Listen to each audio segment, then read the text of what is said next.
Assalamualaikum warahmatullahi wabarakatuh. Innal hamdalillah nahmaduhu wa nasta'inuhu wa nastaghfiruh wa na'udzu billahi min shururi anfusina wa min sayyiati a'malina. May yahdihillahu fala mudilla lahu wa may yudlil fala hadiya lahu. Asyhadu an la ilaha illallah wahdahu la syarika lah wa asyhadu anna Muhammadan abduhu wa rasuluh. Qala Allah Ta'ala fi kitabihil karim, ya ayyuhalladzina amanu taqullaha haqqa tuqatih wa la tamutunna illa wa antum muslimun. Amma ba'du, fa inna astaqal hadithi kitabullah wa khairal hadi hadi Muhammadin sallallahu alaihi wasallam wa syarrul umuri muhdatsatuha wa kullu muhdatsatin bid'ah wa kullu bid'atin dhalalah wa kullu dhalalatin finnar. Allahumma shalli ala Muhammad wa ala alihi wa ashabihi wa man tabi'ahum bi ihsanin ila yaumiddin. Ayyuhal ikhwah azani wa azakumullah, alhamdulillah, puji syukur kita panjatkan kehadirat Allah Ta'ala atas segala nikmatnya, sehingga di pagi ini kita masih dimudahkan Allah Ta'ala untuk melanjutkan kembali menyampaikan tentang kajian Al-Arba'in An-Nawawiyah, yaitu tentang kitab Al-Arba'in An-Nawawiyah, yang dimana pembahasan yang akan kita sampaikan pada kesempatan pagi ini insyaallah yaitu hadis yang dinukil oleh Imam An-Nawawi Ta'ala, hadis yang ke-32. Di dalam hadis yang ke-32, hadisnya singkat akan tapi merupakan kaidah usul yaitu sebuah hadis yang beliau nukil an Abi Sa'idin Sa'ad ibni Malik ibni Sinan al-Khudri radhiyallahu anhu anna Rasulullah sallallahu alaihi wasallam qala la darara wa la dirar. Hadis ini adalah hadis hasan, diriwayatkan oleh Ibnu Majah, Daruqutni, dan juga di dalam Musnad Imam Malik dalam kitab Muwatta'nya.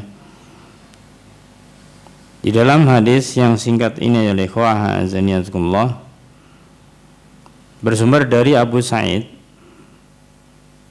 namanya Sa'ad ibni Malik, yaitu Sa'ad bin Malik bin Sinan al-Khudri radhiyallahu an, bahwasanya Rasulullah sallallahu alaihi wasallam bersabda la darara wa la dirar, yang artinya la darara, tidak boleh ada bahaya, wala dirar, dan juga tidak boleh membahayakan orang lain.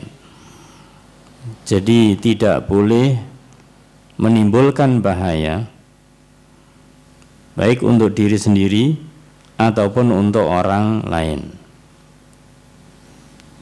Di dalam lafadz hadis yang lainnya ya ikhwah azani wasakumullah, ada tambahan dalam riwayat Al-Hakim dan Al-Baihaqi bahwasanya hadis yang derajatnya hasan ini dengan lafadz yang lainnya man darra darrahullah wa man syaqqa syaqqahullahu alaihi. Artinya man darra, barang siapa yang dia membahayakan orang lain, darrahullah, Allah akan membalas bahaya kepadanya. Wa man syaqqa, barang siapa yang menyusahkan orang lain, syaqqallahu alaihi, maka Allah juga akan membalas, membuat dia susah. Maka ini menunjukkan ya ikhwah azani wa azakumullah bahwasanya perilaku, perbuatan, aktivitas yang berupa darar, yang berupa hal yang membahayakan, itu terlarang. Jadi di sini secara umum bahwasanya perbuatan apapun yang itu menimbulkan bahaya maka itu terlarang. Adapun mengenai lafadznya, ada dua lafadz dalam hadis ini. Yang pertama doror, yang kedua diror. Apa ini perbedaannya? Secara lafadz jelas berbeda, yaitu dororo, yang kedua adalah diroro. Yang pada hakikatnya para ulama di sini mereka berselisih pendapat tentang kedua makna ini antara doror dan diror. Ada yang mengambil sama, bahwasanya makna doror dan diror itu sama, hanya saling menguatkan. Yang artinya ketika disebutkan tidak boleh membahayakan, maka dikuatkan dengan kata diror. Ya, tidak boleh membahayakan lagi. Ini penguatan satu makna yang pertama dengan makna yang kedua. Ini ketika dipahami maknanya sama, baik itu membahayakan diri sendiri ataupun orang lain, tetap tidak dibolehkan. Namun ada yang membedakan dua makna ini yang berbeda, banyak di antara para ulama. Di antaranya yang membedakan bahwasanya kalau doror itu menimbulkan madarat kepada orang lain yang tidak menimbulkan madarat kepada dirinya sendiri. Ini ketika dibedakan. Jadi doror itu artinya yaitu menimbulkan madarat kepada orang lain tapi tidak menimbulkan madarat untuk dirinya sendiri. Ini yang pertama. Yang kedua, diror itu menimbulkan madarat kepada orang yang telah menimbulkan madarat kepadanya dengan cara yang tidak diperbolehkan. Ini satu makna. Jadi yang pertama tadi adalah membuat madarat orang lain, dirinya tidak kena. Kemudian yang kedua ini yaitu dia menimbulkan madarat pada orang yang telah menimbulkan madarat kepadanya dengan cara tidak dibenarkan. Artinya membalas. Ya, kalau yang pertama dia membuat bahaya pada orang lain, dirinya tidak kena bahaya. Yang kedua ini dia dibuat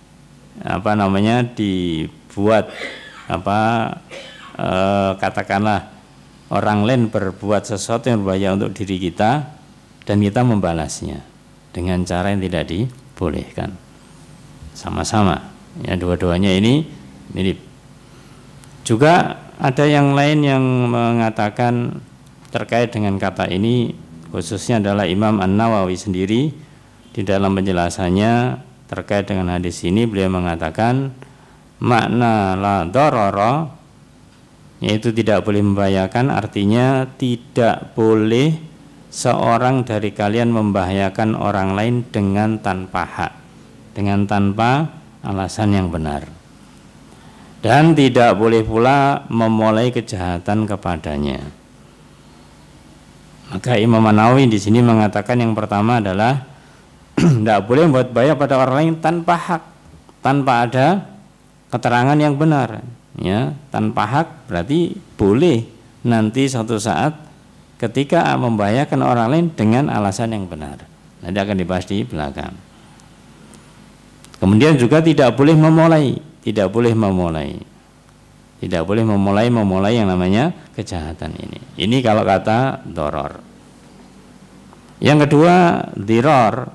Maka Imam Nawawi mengatakan yaitu jangan membalas bahaya orang yang membahayakanmu, balas dendam. Ya. Jadi jangan balas dendam ketika kita misalkan dijahati orang. Contohnya jika seorang mencaci makimu, kita dicaci orang lain, jangan kita membalas dengan cacian pula. Ini namanya diror. Ya, dia membuat bahaya pada diri kita dengan cacian, kita balas. Itu juga tidak dibolehkan. Contoh lain, jika ia memukulmu, maka jangan kamu balas memukulnya. Terus bagaimana caranya? Ya, caranya kita tuntut dengan diajukan kepada hakim, ya, kepada hakim supaya mengadili perbuatannya ini bagaimana. Ayo ikhwah azani wa azkumullah. Di dalam hadis Rasul sallallahu alaihi wasallam di sini akan dijelaskan bahwasanya kita tidak boleh saling mencaci. Di mana di dalam hadis riwayat Imam Muslim, hadis yang sahih, Rasulullah sallallahu alaihi wasallam bersabda, al-mustabbani ma qala fa'alal badi ma lam ya'tadil madlum. Yang artinya bahwasanya al-mustabbani, dua orang yang saling mencaci, berarti dua-duanya beraktivitas.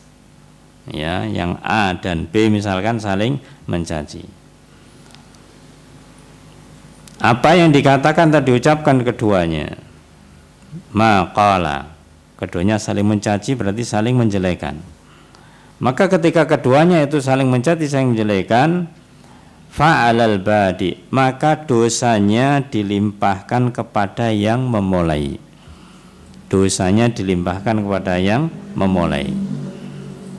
Jadi dua orang ini saling caci mencaci.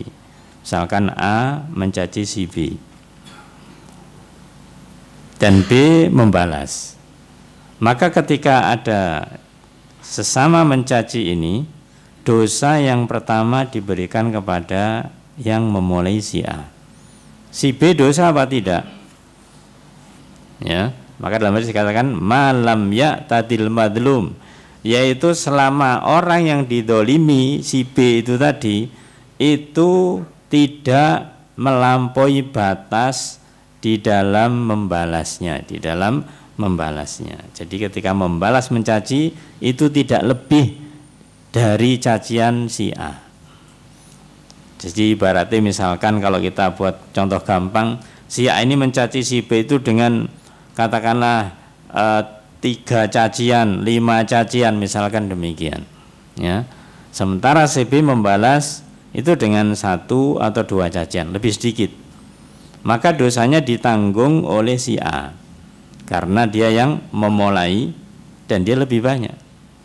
Tapi ketika si A membalas dengan 3 cacian, si B juga membalas dengan yang sama dan lebih, maka kedua-duanya salah. Kedua-duanya mendapatkan dosa. Karena susah para jamaah untuk bisa membalas seperti persis dengan cacian itu susah.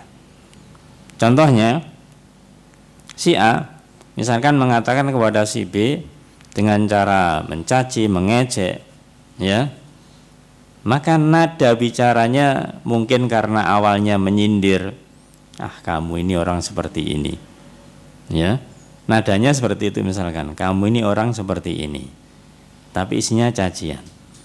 Si B menjawab mungkin persis, ya, kamu juga orang seperti itu.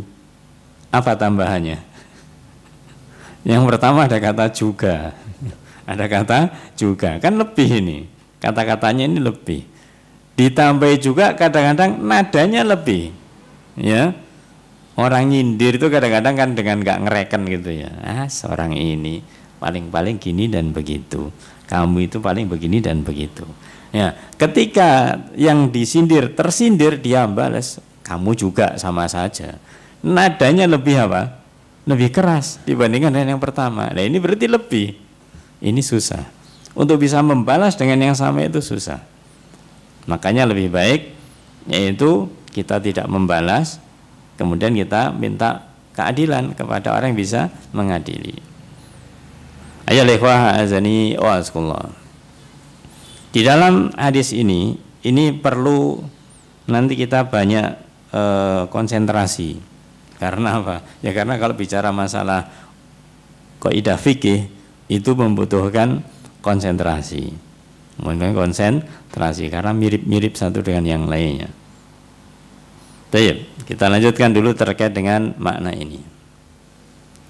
Ayo ikhwah azani wa azkullah. Maka ketika berbagai makna disebutkan, yang pada intinya ketika dibedakan itu pun sama-sama tidak dibolehkan. Baik itu dibedakan atau sama, intinya semuanya mengatakan bahwasanya tidak boleh menimbulkan bahaya, baik untuk diri kita ataupun untuk orang lain.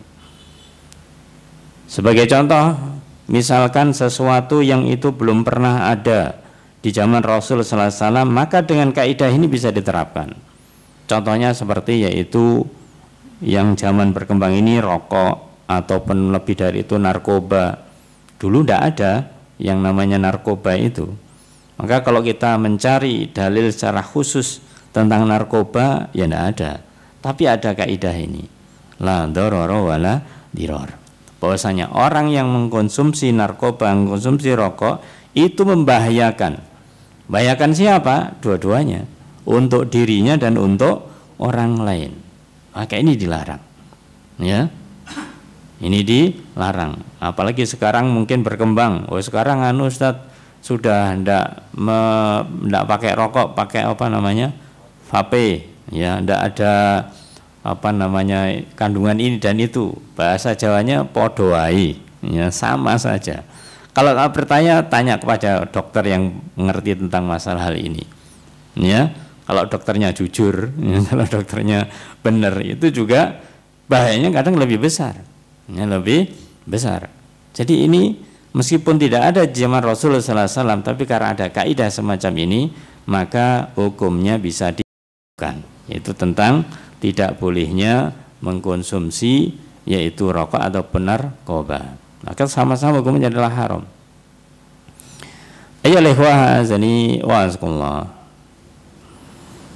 Kemudian dijelaskan lagi di sini contoh-contoh yang supaya kita itu lebih jelas tentang penerapan la dororo wala diror.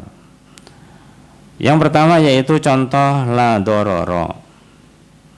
La dororo di antara contohnya adalah tadi sudah kita katakan seorang yang merokok atau menggunakan narkoba, maka dia telah membuat bahaya atau dia merugikan terhadap diri sendiri. Ya, terhadap diri sendiri, juga orang lain. Maka karena ini bahaya wajib dicegah, wajib diberhentikan karena dia berbuat dolim kepada dirinya dan orang lain.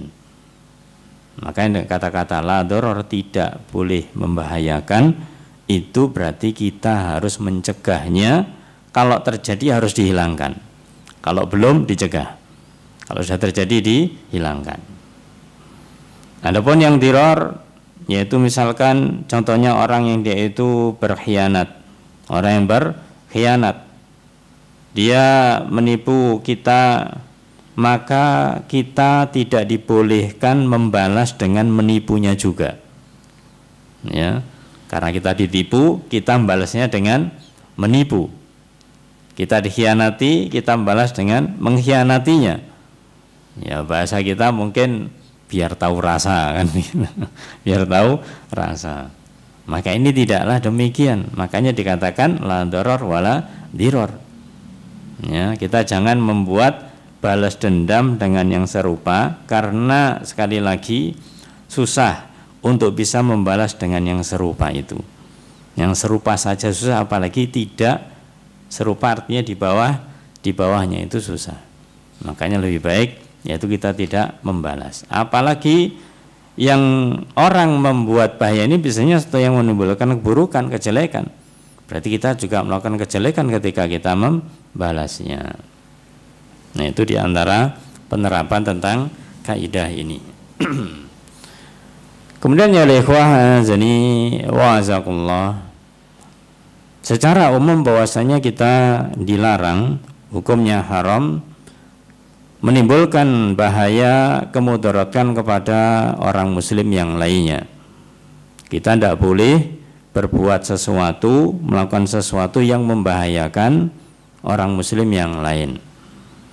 Di dalam petikan hadis Rasulullah SAW yang mungkin kita pernah nukil sebelumnya, Rasul bersabda, inna dima'akum wa amwalakum haramun alaikum.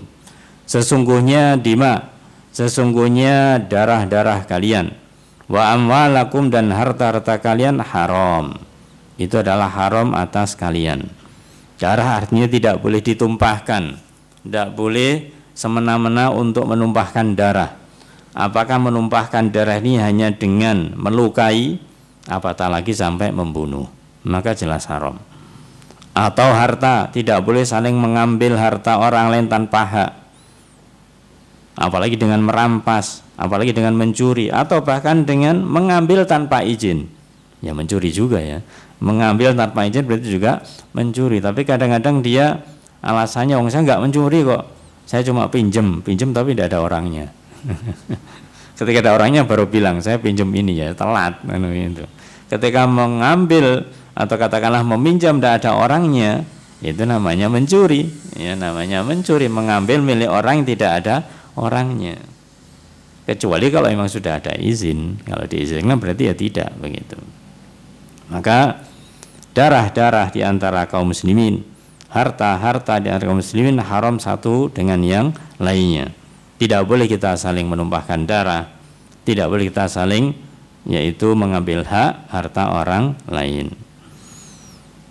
Juga dalam hadis yang lainnya bahwasanya Rasul bersabda dalam hadis qudsi, ya ibadi, Allah berfirman, wahai hambaku, inni haramtu dzulma ala nafsi. Allah berfirman, sesungguhnya aku mengharamkan kedzaliman atas diriku. Allah mengharamkan kedzaliman atas dirinya. Wa ja'altu bainakum muharrama, dan aku menjadikan di antara kalian juga haram hukumnya. Fala tadzalamu, maka jangan kalian saling mendolimi. Jangan saling mendolimi. Maka ini jelas bagaimanakah kita itu harus hati-hati melakukan aktivitas, perbuatan atau bahkan ucapan yang dimana menimbulkan madharat, bahaya bagi orang lain. Ya, kadang-kadang kita ini kebiasaan kurang baik, terutama yang harus waspada, harus hati-hati, itu orang yang suka canda, orang yang suka guyonan, kadang-kadang kebablasan guyonan ya. Kadang-kadang kalau guyon itu kebablasan, dan karena dia merasa bercanda, merasa iseng, akhirnya tidak merasa berdosa. Padahal meskipun bercanda, ketika kita itu misalkan mencandai orang dan dia tersinggung, masa tersinggung itu dia tidak sakit hati, meskipun tertawa tapi hatinya tetap sakit begitu loh. Sebagaimana kita misalkan katakanlah dicandai orang, ya karena kita tidak enak, kalau marah akhirnya juga ketawa, tapi hati kita juga tersinggung. Ini cuma madharat namanya, ini juga tetap madharat. Maka hindarilah ketika kita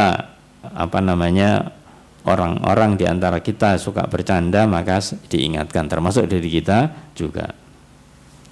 Kemudian ya ikhwah azani wa azkullah, lebih dari itu kemudian bagaimanakah bentuk-bentuk tindakan-tindakan yang masuk ke dalam hadis ini, yaitu yang termasuk ke dalam mudharatan, la dharara wala dirar. Ada kondisi yang berbeda. Yang pertama, yaitu ketika tindakan itu hanya untuk menimbulkan madharat kepada orang lain. Jadi seseorang ini dia melakukan tindakan, jelas tindakannya itu untuk memudaratkan orang lain, berarti tidak membahayakan dirinya sendiri. Maka ini jelas adalah diharamkan, jelas diharamkan. Ada beberapa lafaz-lafaz yaitu yang terkait dengan masalah darar ini di dalam ayat-ayat Allah Subhanahu wa taala. Kita sedikit menukilkan yang terkait dengan ayat itu. Yang pertama di dalam surat An-Nisa ayat yang ke-12, Allah berfirman dalam petikan ayat itu, mim ba'di wasiyati yusa biha au dainin ghairu mudhar. Yang artinya yaitu mim ba'di wasiyah, setelah dipenuhi wasiat, artinya wasiat sudah ditunaikan. Mim ba'di wasiyatin yusa biha, yang itu diwasiatkan dengannya, au dainin atau hutang sudah dibayar, ghairu mudhar, dengan tidak menyusahkan yang lain. Ya, itu hubungannya dengan wasiat. Berarti kalau wasiat itu hubungannya dengan ahli waris juga. Apa kondisinya di sini? Kondisinya ada dua. Bahwasanya ketika orang itu memberikan wasiat, maka harus diperhatikan haknya ahli waris. Haknya ahli waris. Contohkan di sini ada dua kondisi. Misalkan seseorang itu mengkhususkan salah seorang dari ahli waris dengan jumlah yang melebihi yang telah ditentukan oleh Allah Ta'ala. Jadi anaknya 3 misalkan, kemudian anaknya 3 ini laki semua misalkan, sudah bagiannya jelas kalau laki semuanya kan begitu. Maka orang tuanya berwasiat, anak yang pertama dengan anak yang kedua dengan yang ketiga ini ternyata berbeda. Mungkin yang seharusnya harta itu dibagi 3 langsung, sepertiga, maka karena kasihan kepada yang masih kecil atau yang paling kecil begitu, maka yang paling kecil diberi lebih banyak dibandingkan dengan 2 kakaknya. Ya, orang tuanya menentukan nanti kalau saya tidak ada, bapak sudah tidak ada, maka warisannya dibagi yang mbarep, yang anak pertama sekian, kedua sekian, ketiga sekian. Ya, tidak sepertiga, tapi mungkin yang terakhir itu lebih banyak. Maka ini tidak dibolehkan karena tidak adil. Ya, tidak adil menimbulkan madharat. Di dalam hadis Rasul sallallahu alaihi wasallam beliau telah menjelaskan, yaitu di dalam hadis yang hadisnya bahkan mutawatir dari Abu Dawud dan Imam Tirmidzi, dari juga di dalam Imam Baihaqi, Imam Ahmad dari Abu Umamah radhiyallahu an, beliau bersabda, innallaha qad a'ta kulladzi haqqin haqqah. Sesungguhnya telah memberi hak kepada setiap orang yang punya hak. Jadi Allah telah menentukan haknya ini, haknya ini, haknya ini. Ya, ketika ahli waris itu ada, ya, laki-laki bagiannya berapa, perempuan berapa, ya, suami, istri, ayah, ibu sudah ditentukan. Fala wasiyata liwarithin. Kalau sudah ditentukan ahli waris dapat sekian-sekian, maka la wasiyah. Tidak boleh ada wasiat bagi ahli warisnya. Artinya apa? Kalau ahli waris sudah ada ketentuan dari Allah dan Rasulnya, maka ketika orang tua berwasiat, nanti kalau saya meninggal, ya, wasiat saya warisannya dibagi sekian, maka wasiat orang tua ini tidak boleh dilakukan. Ketika apa? Ketika wasiatnya itu ternyata berlawanan dengan syariat. Kalau sesuai dengan syariat berarti dia hanya mengingatkan untuk membagi warisan sesuai dengan syariat. Tapi ketika berlawanan maka tidak boleh dilakukan. Ya, la wasiyata liwarisin. Tidak boleh memberikan wasiat kepada ahli waris. Kenapa? Karena ahli waris mesti dapat. Sehingga wasiat itu selayaknya ketika orang berwasiat itu diperuntukkan kepada selain ahli waris. Kemudian yang kedua, terkait dengan hal ini, karena ahli waris sudah punya hak, maka wasiat yang dikeluarkan untuk selain ahli waris ini maksimal sepertiga. Rasul mengatakan ats-tsulus wa tsulusu katsir. Sepertiga saja kalau ingin mengeluarkan, yaitu harta yang diwasiatkan kepada selain ahli waris, dan sepertiga sudah banyak. Berarti 2/3 itu haknya ahli waris. Misalkan orang tua punya wasiat, nanti kalau saya meninggal, ya, sebagian harta saya tolong diinfakkan untuk membantu pembangunan masjid tersebut. Dia tidak mengatakan sebagian itu seberapa. Dia mengatakan, orang mengatakan sebagian kan setengah, ya tidak tentu, namanya sebagian. Maka dikembalikan ke asalnya. Berarti kalau sebagian, dikatakan sebagian di sini, berarti maksimal sepertiga itu boleh digunakan untuk memenuhi wasiat orang tuanya, yang 2/3 untuk ahli waris. Ya, maka ini tidak boleh kemudian semuanya diberikan kepada kepada yang diwasiati itu. Alasannya apa? Wasiat. Enggak. Wasiat ada batasannya. Nah, ini supaya tidak menimbulkan madarat bagi ahli waris. Betapa banyak terjadi para jamaah, orang-orang karena tidak memahami, maka dia itu yang diwasiatkan lebih banyak dibandingkan dengan yang diwariskan. Ini salah. Ya, seharusnya yang diwariskan lebih banyak. Yaitu bandingannya paling tidak 1/3 untuk wasiat, 2/3 untuk ahli waris. Lafadz yang lainnya ya ikhwah azani wa azakullah, yaitu di dalam ayat Allah Ta'ala surat Al-Baqarah ayat 231. Di sana ada lafadz Allah berfirman, fa'amsikuhunna bima'ruf aw sarrihuhunna bima'ruf wala tumsikuhunna dirara wala tumsikuhunna dirara lita'tadu wa may yaf'al dzalik faqad dzalama nafsah. Ini terkait dengan masalah yaitu pernikahan atau rujuk ketika seorang itu sudah menikah. Yang artinya famsikuhunna bima'ruf, maka tahanlah mereka dengan cara yang baik. Ya, jadikan suami istri, tetap jadikan suami atau terutama suami tetap menjadikan istrinya ini. Ausarihunna bima'ruf, atau kalau mau mencerai, ceraikanlah dengan yang baik. Ini menunjukkan boleh ya seorang suami menceraikan istrinya tapi dengan cara yang baik, dengan alasan yang benar.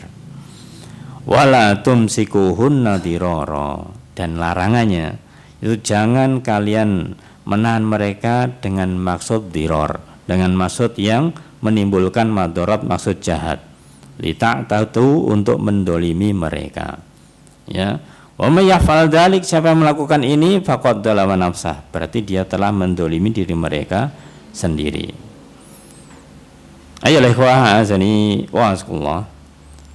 Ayat ini diturunkan Allah Ta'ala karena kondisi sebelum Islam ini datang atau di awal Islam datang, orang-orang yang ada pada sektor orang Arab saat itu, mereka ketika mentalak istrinya itu tidak ada batas. Jadi misalkan sudah menikah sekian waktu, kemudian dia mentalak istrinya, ya, ketika masa iddahnya sudah mau selesai dirujuk, ya, dirujuk. Kemudian nanti ditalak lagi. Mau selesai iddahnya dirujuk. Mau selesai iddahnya, ya, dia rujuk lagi, ditalak lagi. Begitu, tidak ada batasnya sampai berapa kali. Sampai berapa kali tidak ada batasnya. Maka ketika Islam datang ini dibatasi hanya sampai 3 kali saja. Kalau sudah 3 kali, ya sudah, tidak boleh lagi dia rujuk. Harus dia menikah dulu, yang lain juga menikah, lain dengan yang lain, kemudian kalau mau balik baru bisa. Maka ini untuk membatasi supaya mandorot itu tidak berkembang terus menerus. Kemudian juga di dalam surat Al-Baqarah ayat 233 terkait dengan masalah orang tua dan anak. Allah berfirman, la tudarra walidatum biwaladiha wala mauludun lahu biwaladih. Yang artinya janganlah seorang ibu menderita. Janganlah seorang ibu menderita karena anaknya. Dan jangan pula seorang ayah menderita karena anaknya. Ini secara letterlek para jamaah, Allah berfirman bahwasanya bisa jadi seorang ibu itu menderita karena anaknya. Orang tua laki atau ayah menderita juga karena anaknya. Ya, ini maksudnya apa?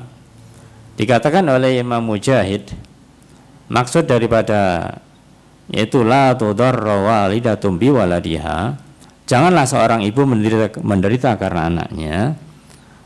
Dia berkata bahwasanya ayahnya tidak boleh melarang istrinya menyusui sehingga dia itu sedih.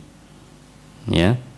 Jadi kadang-kadang ada orang tua, ayah dalam hari ini, dia melarang istrinya untuk menyusui anaknya. Sehingga namanya seorang ibu, dia sudah menjadi fitrahnya ingin menyusui anaknya. Tapi ketika ayahnya melarang, maka akhirnya jadi menderita. Menderita apa? Karena tidak boleh menyusui anaknya. Yang melarang ayahnya. Ayahnya yang berarti berbuat madharat.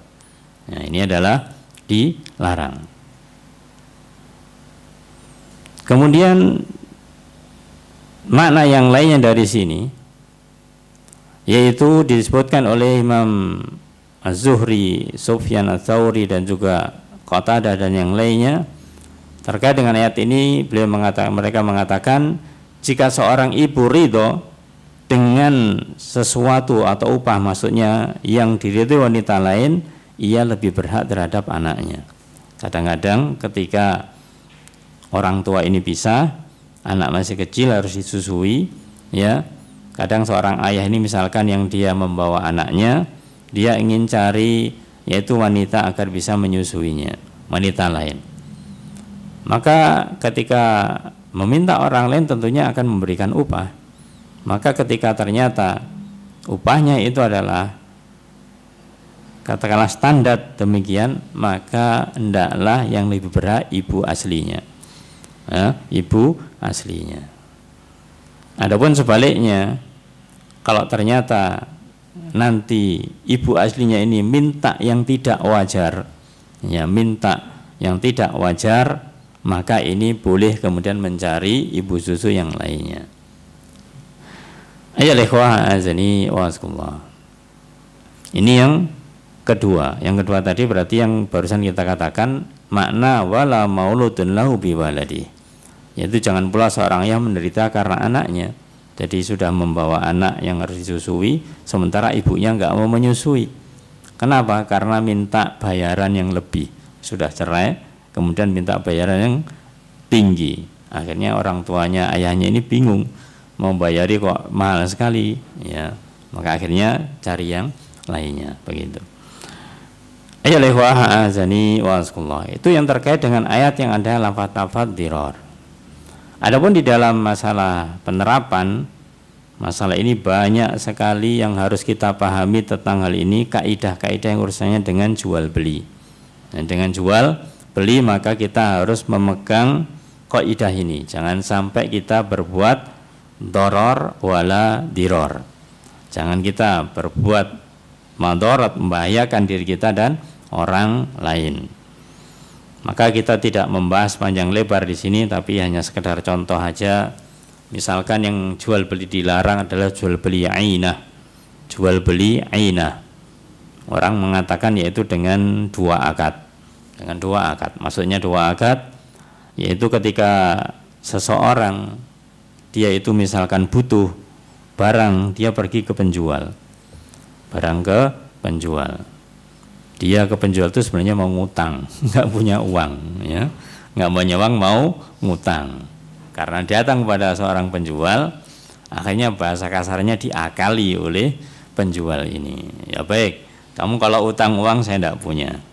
Gini aja, saya punya barang ini, misalkan kulkas, ya, kulkas ini harganya misalkan 2 juta. Kamu mau utang berapa? Ya utang 2 juta juga, ya berarti kulkas dengan 2 juta sama begitu. Sudah, karena kamu butuh uang, ya, dan tidak punya uang, sudah gini aja, beli kulkas saya ini. Beli kulkas ini harganya yaitu 2 juta. Harganya 2 juta. Terus ya saya tidak punya uang, ya ngutang kan begitu. Berarti ngutang, beli dengan utang. Beli dengan utang. Maka setelah dibeli dengan utang, maka penjual mengatakan karena kamu utang, nanti mengembalikannya secara bertahap.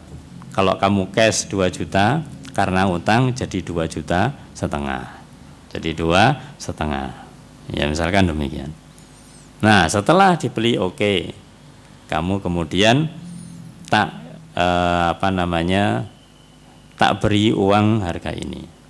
Ya uangnya, maka kemudian tak berikan, tapi akadnya tadi apa? Jual beli. Nah ini jual beli tapi dia tidak punya, berarti utang kan? Berarti kan utang. Nah begitu dia kemudian karena ngutang, sementara dia tidak butuh kulkas tadi itu, akhirnya kemudian dia kan butuh uangnya, ya butuh uangnya. Akhirnya transaksi yang pertama tadi dengan cara hutang, kemudian ada transaksi yang kedua yang kemudian kulkas tadi dibeli oleh penjual lagi dengan harga yang lebih murah. Harga yang lebih murah. Akhirnya diberikanlah uang itu kepada si pembeli, yaitu hanya 2 juta, tapi dia nanti mengembalikan 2,5 juta. 2,5 juta. Nah, maka ini adalah jual beli secara inah, maka ini dilarang di dalam Islam. Jadi satu akad yang pertama belum selesai, kemudian ada akad yang kedua yang itu merugikan bagi orang yang memiliki hutang ini. Ayo ikhwah azani yallakullah. Juga contoh yang lainnya adalah jual beli secara gharar, enggak jelas. Ya, ini hati-hati ketika kita membeli sesuatu tidak jelas. Ya, maka itu dilarang di dalam jual beli. Yang ketiga contohnya di dalam masalah ada ribanya, itu juga tidak dibolehkan. Kemudian ya ikhwah azani wa azakumullah. Maka itu beberapa contoh-contoh yang terkait dengan bagian yang pertama tadi, bahwasanya di dalam la darara wala dirar ini, kondisi yang pertama ketika seseorang itu berbuat sesuatu murni ingin menimbulkan madarat kepada orang lain, ini jelas tidak dibolehkan. Nah, sekarang yang kedua, ada orang dia itu berbuat madarat tapi dia punya tujuan lain yang benar. Berbuat madarat tapi punya tujuan yang benar. Contohnya, itu misalkan ada seorang dia itu menggunakan barang miliknya, barangnya sendiri untuk sesuatu yang ada kemaslahatan bagi dirinya. Barangnya sendiri digunakan sendiri. Tapi ternyata kemudian tindakannya menimbulkan madarat pada orang lain. Ya. Bahasane wong iki wekku dhewe tak gawe dhewe kan begitu. Ya terserah aku. Ya. Tapi ternyata akibat dari perbuatannya itu menimbulkan bahaya kepada orang lain. Nah, ini juga tidak boleh. Ini juga tidak dibolehkan.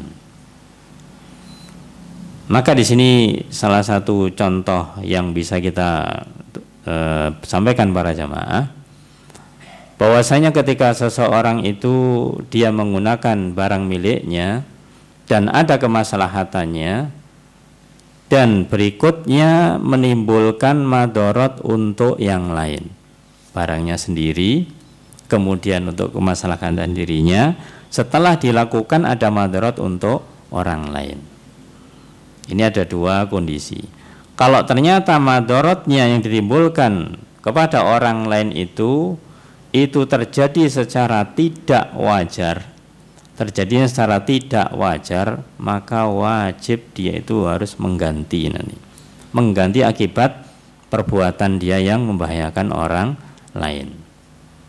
Contohnya, misalkan orang ini punya lahan, ya, apalagi katakanlah musim kering, punya lahannya sendiri, di tanahnya sendiri, dia kemudian mengumpulkan sampah di situ, kemudian membakar di lahannya sendiri, bakar, ya.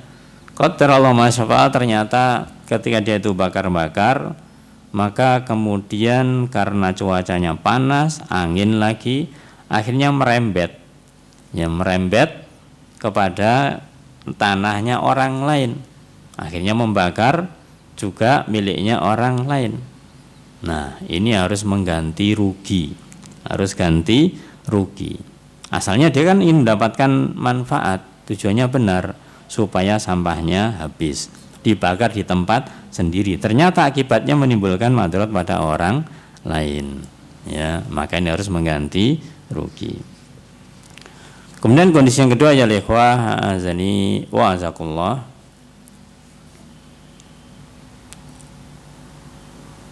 yaitu ketika seseorang melarang orang lain memanfaatkan barang miliknya. Kita punya barang, kemudian kita melarang orang lain menggunakan barang milik kita. Ya, pada asalnya hak kita kan begitu. Pada asalnya adalah hak kita. Kemudian orang yang ia larang mendapatkan madarat bahaya karena pelarangannya. karena bahaya pelarangannya. Maka ini juga tidak boleh, maka tidak boleh seorang melarang ini untuk orang lain tersebut. Contohnya dikatakan, misalkan seseorang dia itu melakukan aktivitas di dalam rumahnya, ya, dan kemudian orang lain juga melakukan aktivitas di tempatnya.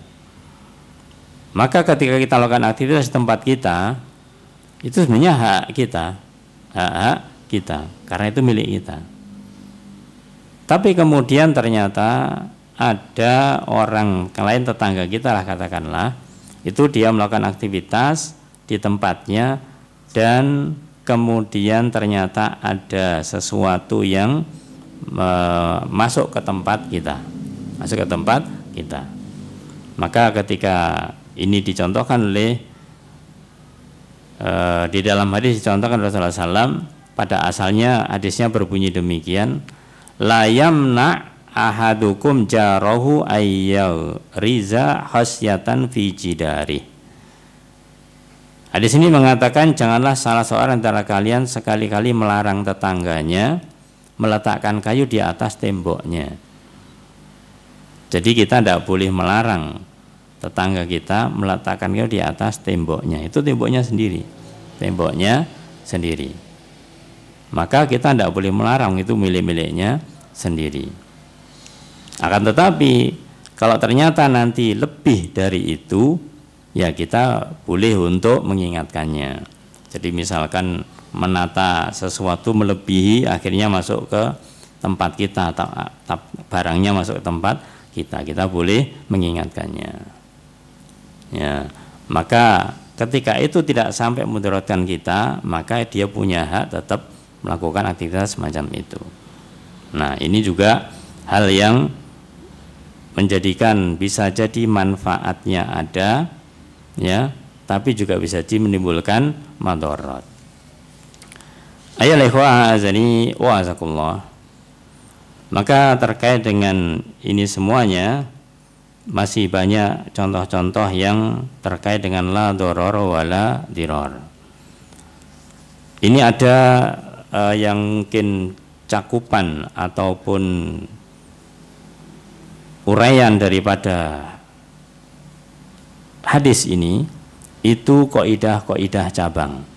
Kaidah-kaidah cabang itu banyak. Makanya kita agak loncati di sini untuk penjelasan di dalam syarahnya, karena di dalam kaidah cabangnya ini lumayan banyak dan itu lebih penting untuk kita bisa memahaminya. Ada kaidah-kaidah cabang atau cabang kaidah dari la dororo wala diror. Kaidah yang pertama yaitu berbunyi ad-dororu yudfa'u biqadril imkan. Ad-dororu itu sesuatu yang membahayakan, itu yudfa, itu harus dihilangkan biqadril imkan, dengan semampunya. Diantisipasi kalau bahasanya. Kalau belum diantisipasi jangan sampai terjadi. Ya. Kalau sudah terjadi diminimalisir, bahasa kita demikian. Ya. Maka dari lafadz la dorara wala diror ini muncullah kaidah bahwasanya sesuatu yang membahayakan harus diantisipasi semaksimal mungkin, jangan sampai terjadi. Kalau terjadi diminimalisir, ya.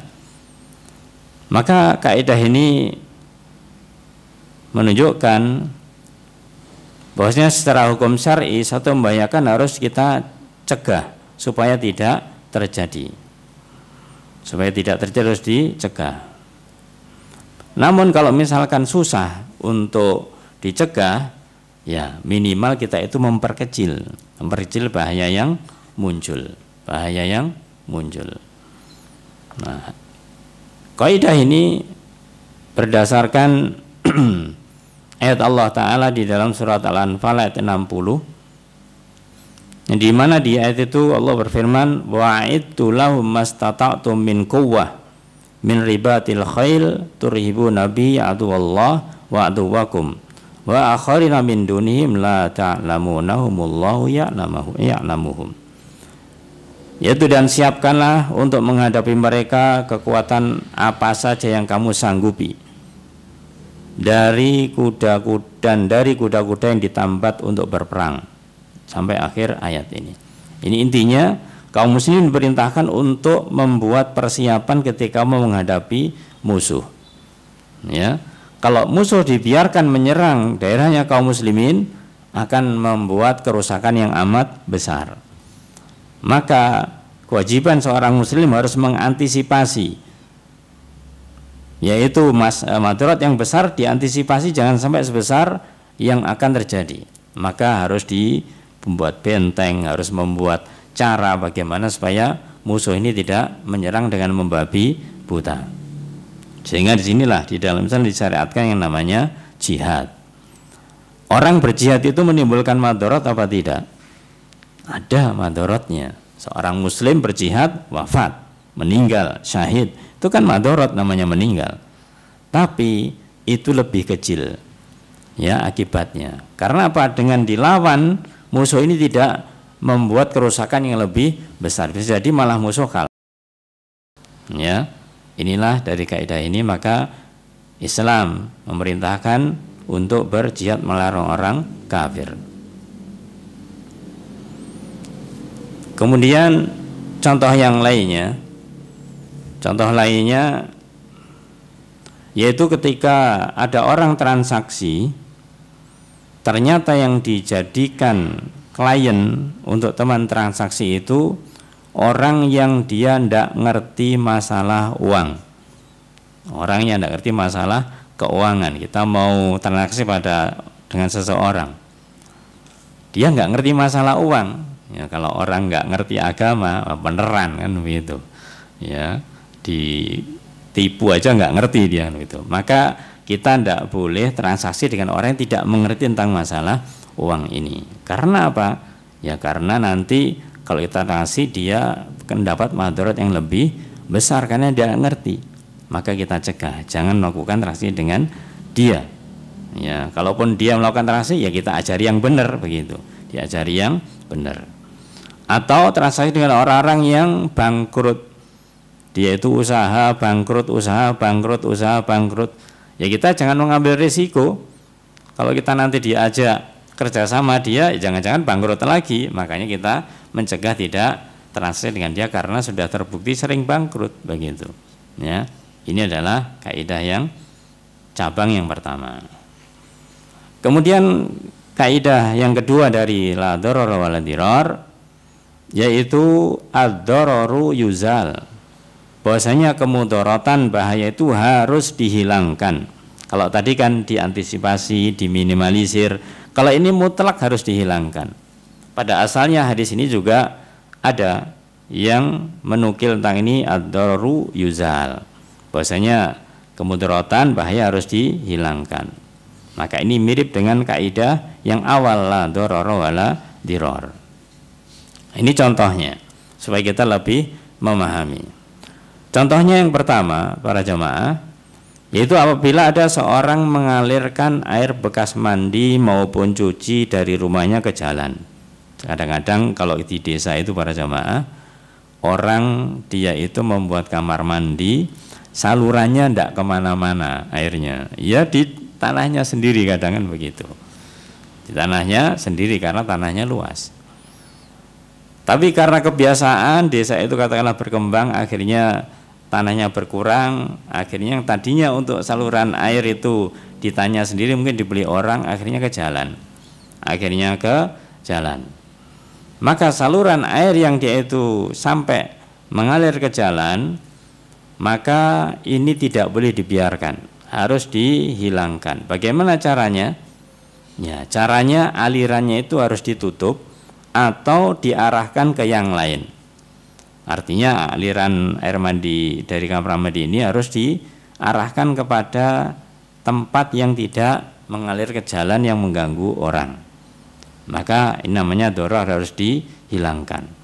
Jadi jangan sampai kemudian hak-hak saya, misal kalau ini dulu tanah saya, ya apa, meskipun itu masih tanahnya, tapi kalau dibuat lalu lalang orang, jalan orang, ya, dan dia juga membiarkan memang orang jalan di situ, ya membuat madorot namanya, maka hendaklah dialirkan kepada tempat yang lain. Nah, kemudian yang kedua ini ya ikhwah azankullah, ketika orang membangun bangunan dan ketika membuat bangunan itu dia sampai ke jalan umum. Jadi apa? Manyak itu bahasa Jawanya, bahasa Indonesianya apa ya? Melebihi batas dia. Pernah mungkin kita mendengarkan di berita, ada orang itu nggak ngerti ini alasannya apa. Jalan umum mungkin jalannya sepi, akhirnya sebagian jalannya dibuat besi dipakai garasi. Dipakai garasi, ya, itu berarti ganggu jalan umum meskipun jalannya sepi tapi jalan umum, ya. Maka ini kesalahan besar. Dia mungkin mengatakan jarang orang lewat sini. Ketika dipakai garasi mobil juga masih ada jalan yang sampingnya masih bisa untuk jalan. Enggak boleh, tetap tidak dibolehkan. Ya harus dibongkar yang namanya garasi di luar areanya itu harus dibongkar. Ini tidak dibolehkan. Nah, yang sering ayo ikhwah azani wa azakumullah, ini masalah orang yang nanam pohon. Orang yang nanam pohon. Ketika kita misalkan punya tanaman pohon kita, kemudian pohon kita besar dan akhirnya karena besar dia sampai ke tetangga kita. Sampai ke tetangga kita. Maka kewajiban kita sebagai pemilik pohon ketika itu mengganggu tetangga kita harus kita potong. Harus kita potong, ya harus kita potong, tidak boleh kemudian kita membiarkan sampai melebihi batas tanah kita itu. Namanya ad-dararu yuzal, bahwasanya kemudaratan harus dihilangkan. Nah, ini kaidah yang kedua. Yang pertama tadi antisipasi supaya tidak terjadi atau diminimalisir. Yang kedua mutlak harus dihilangkan.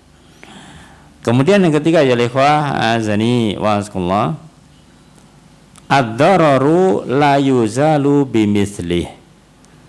Sesuatu yang membahayakan tidak boleh dihilangkan dengan sesuatu yang sama. Sama-sama membahayakan. Tadi di awal mungkin sudah kita contohkan. Ya. Jadi nggak boleh ketika kita membalas sesuatu yang membahayakan dengan yang membahayakan pula, maka ini tidak dibolehkan. Ini lebih khusus daripada kaidah yang sebelumnya. Apa contohnya? Contohnya misalkan kalau ada seseorang dia itu misalkan dipaksa untuk membunuh orang lain, misalkan demikian. Kamu ya kalau kamu sekarang kalau tidak ngikuti saya tak bunuh. Kalau kamu misalkan nggak mau saya bunuh, itu orang itu bunuhan. Ya. Jadi berat. Dia ketika tidak membunuh orang lain, dia dibunuh. Maka ini dikatakan nggak boleh menyelamatkan diri karena mau dibunuh dengan membunuh orang lain. Ini tidak dibolehkan. Ya. Karena kalau dia melakukan itu, ya berarti dia akan membunuh orang lain dan dia sendiri juga akan dibunuh juga bisa jadi. Ya malah dua yang terbunuh.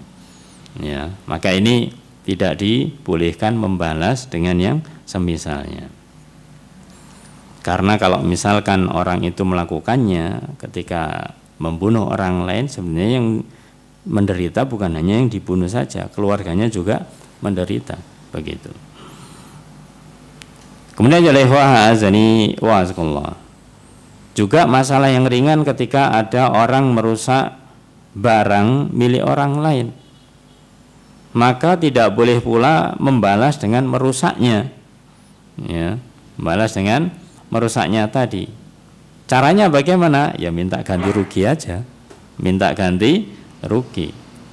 Ibaratnya kita punya barang, ya, kemudian kita barang kita dipinjam orang, ya namanya pinjam, kita pinjamkan, ternyata rusak, ya, terus kita bahasanya kita tagih mengenai pengembalian barang seperti sedia kala yang tidak rusak, dia tidak mau. Akhirnya kita ganti pinjam barangnya dan kita rusak, ya tidak boleh. Ya makanya tetap kita adalah minta ganti rugi. Maka tidak boleh membalas sesuatu madorot dengan madorot. Ini kaidah yang ketiga. Kemudian kaidah yang keempat, ya ikhwah azani wa azakumullah, yaitu idza ta'arada mafsadatan ru'iya adamuhuma dararan birtikabi akhafihima. Kaidah yang keempat yaitu jika berbenturan, jika berbarengan bertabrakan, mafsadatan, ada dua hal yang membahayakan, yang merusak. Ru'ya adamuhuma dararan birtikabi akhafiha, maka yang harus dihilangkan adalah madorot yang lebih besar, meskipun masih menimbulkan madorot yang kecil. Jadi bahasa gampangnya akhafud dororain. Ya, ketika ada dua hal yang membahayakan, tidak bisa kita cegah dua-duanya, maka kita memilih yang lebih ringan madorotnya. Akhafud dororain.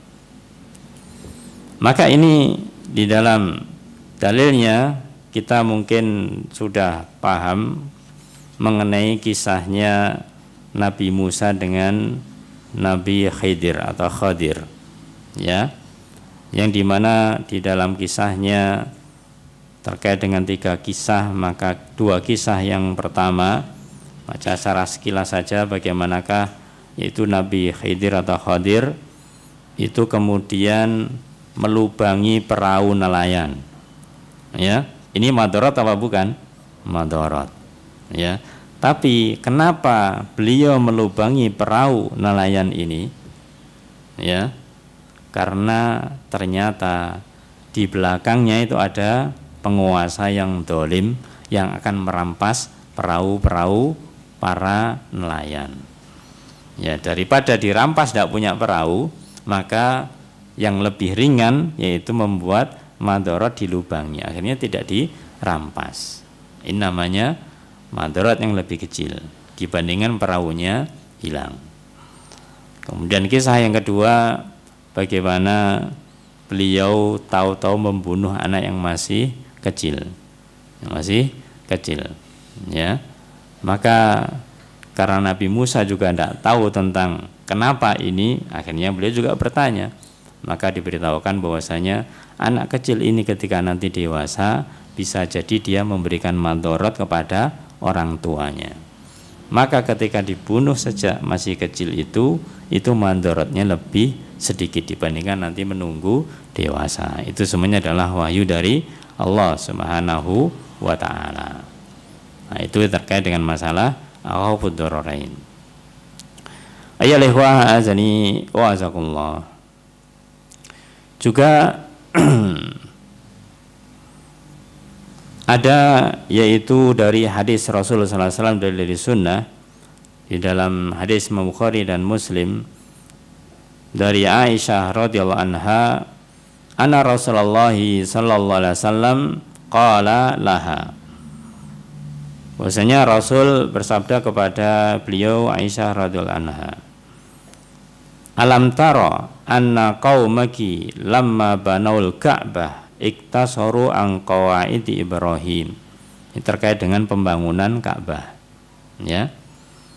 Tidakkah engkau mengetahui wahai kaumku orang Quraisy, tatkala membangun Ka'bah, bahwasanya ketika membangun kembali Ka'bah itu yaitu kurang dari pondasi yang dibangun Nabi Ibrahim. Ya, makanya ada namanya, yaitu di sana ada Hijr Ismail. Aslinya Ka'bah dulu itu sebesar itu, tidak yang ada sekarang ini, lebih besar dari yang sekarang ini. Ketika Rasulullah SAW menaklukkan kota Makkah, maka diingatkan beliau, kan dulu bangunan Nabi Ibrahim tidak seperti ini tapi lebih besar. Maka Rasul kemudian qala fakultu ya Rasulullah SAW, ala tarudduha ala qawaid Ibrahim, tidakkah engkau kembalikan seperti bangunan di waktu Nabi Ibrahim. Apa jawab Rasulullah SAW? Qal laula hitsanu qaumiki bil kufri la fa'altu. Maka beliau mengatakan, seandainya bukan karena kaum masih baru keluar dari kekufuran, akan aku lakukan. Artinya di sini apa? Rasulullah SAW ketika melakukan kota Makkah, ya, maka orang-orang masih banyak yang baru mu'alaf masuk Islam. Dan Rasul tahu betul, kalau misalkan orang masih baru mau masuk Islam, yang sebelumnya dia itu mengetahui Ka'bah semacam itu, kemudian dipugar, bahasanya itu dibongkar, kemudian dilebarkan, akan jadi fitnah yang lebih besar. Fitnahnya jelas lebih besar. Maka Rasul mengatakan, kalau bukan karena fitnah besar yang akan muncul, niscaya aku lakukan. Maka Rasul di sini mengambil bahwasanya lebih baik dibiarkan. Dibiarkan itu madorot karena tidak sesuai dengan aslinya. Tapi yaitu madorotnya lebih kecil, lebih kecil. Kalau dibongkar, dibesarkan lagi, madorotnya lebih besar. Nah, ini dari contoh akhafud dororain. Juga di dalam masalah ini oleh ikhwah azani wa azakullah, dalam masalah keseharian kita, yaitu masalah misalkan sholat. Ada orang itu sholat, ini kondisinya mungkin sangat khusus ya. Ada orang sholat, kalau dia itu sholat dengan berdiri, auratnya kelihatan. Tapi kalau duduk, tidak kelihatan. Berarti kayaknya terbatas. Kayaknya terbatas. Kita mungkin pernah mendengar bagaimanakah sederhana atau lebih tepatnya katakan miskinnya di antara para sahabat yang ada. Kain yang digunakan untuk sholat aja gantian dengan istrinya, ya. Maka ini sangat mungkin bagi orang miskin mengalami demikian. Kalau dia sholat dengan berdiri, terbuka auratnya. Maka kalau dia sholat dengan duduk, dia tidak terbuka auratnya. Maka dia boleh sholat dengan duduk, bukan karena tidak mampu berdiri, karena madorotnya terlihat auratnya, ya, terlihat auratnya. Juga misalkan contoh lain, ketika ada seorang yaitu ibu wanita, dia meninggal dan di perutnya ada janin yang masih hidup. Nah, ini contoh lainnya. Maka kalau dibiarkan, madorotnya besar, ya, janinnya tentunya akan apa? Akan mati juga. Maka harus mengambil madorot yang lebih kecil, yaitu bahasanya dioperasi. Ya, dioperasi, janin yang hidup diambil. Maka mengoperasi mayit itu kan juga madorot. Ya, tapi ini lebih kecil dibandingkan dengan menyelamatkan yaitu janin yang masih hidup. Ini yang dibolehkan demikian. Ayo ikhwah azani wa azakullah. Kemudian kaidah yang kelima, yang terakhir, meskipun di sini ada 8 kaidah, tapi di antara yang lain mirip dengan hal itu. Nanti kita sampaikan. Kaidah yang terakhir, yang kelima, ini kaidah yang sering kita dengarkan dan ini perlu kita pegang dan kita fahami dengan, ya, supaya nanti kita tidak hanya sekedar bahwasanya yang penting ini, yang penting ini. Yaitu kaidah yang berbunyi darul mafasid muqaddamun ala jalbil masalih. Nah, lewat yang lainnya, darul mafasid aula min jalbil masalih. Jadi darul mafasid, mencegah kerusakan itu muqaddam, didahulukan daripada mendapatkan kemaslahatan. Jadi bagaimanakah kita itu menghindari, mencegah kemudaratan atau kerusakan, itu harus didahulukan daripada kita punya niat mendatangkan maslahat. Di sini adalah ikhwah azani wa azakullah. Ketika orang dia itu melakukan suatu amalan, mungkin yang dilihat adalah maslahatnya. Dia ingin membuat ini, membuat itu, masalahnya dilihat. Tapi harus diperhatikan juga mafsadahnya apa yang akan muncul dari yang dia lakukan itu.